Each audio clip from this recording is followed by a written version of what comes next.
Ready for the dictation.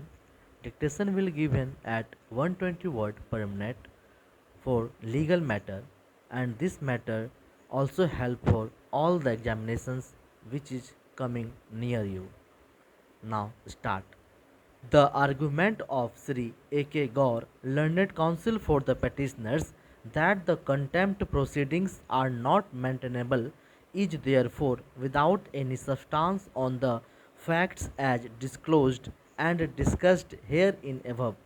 In the present case, the judgment in the case of T. Sudhakar Prasad under bracket Supra, as relied upon by the learned counsel for the petitioners, particularly paragraph number 16, in no way comes to the aid of the petitioners so as to invoke the supervisory jurisdiction under Article 227 of the Constitution of India. Stop. It is no doubt true that the tribunals is amenable to the jurisdiction of this court, but at the same time it is not necessary for this court to interfere with the proceedings unless it is established that the proceedings are quorum non judice.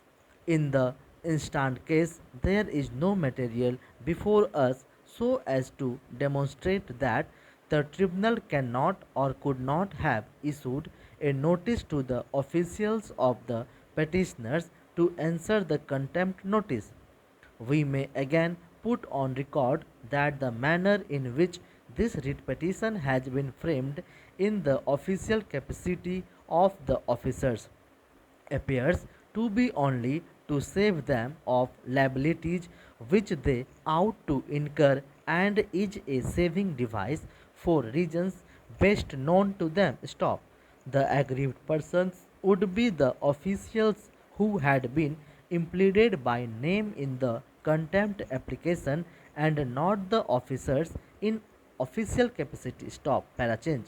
There is yet another aspect, namely that against the punishment by the tribunal upon conviction and appeal lies directly to the Supreme Court, and in such circumstances to entertain a writ petition would be not in conformity with the scheme of the contempt of courts.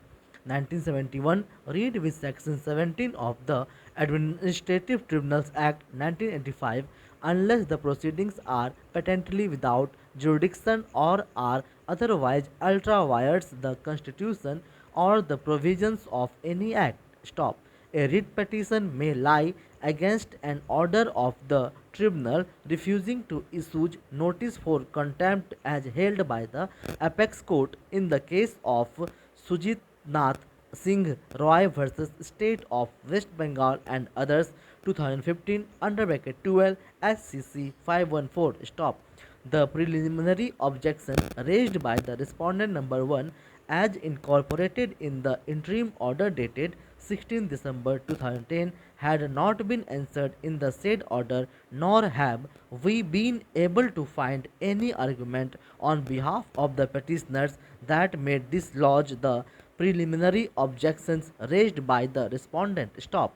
Further, as observed herein above, once the tribunal itself had issued directions on 22/1/2008 for ensuring the orders for compliance in the contempt to jurisdiction and leaving it open to the respondent number 1 to file a fresh contempt application in the event of non-compliance, void judgment dated 22nd January 2008, we see no reason over and above the reasons indicated here in above as to why the respondent number 1 could not have filed the contempt application when he alleges the order dated 24th February 2010 to be a contemptuous order which is yet to be examined in the proceedings before the tribunal. Stop.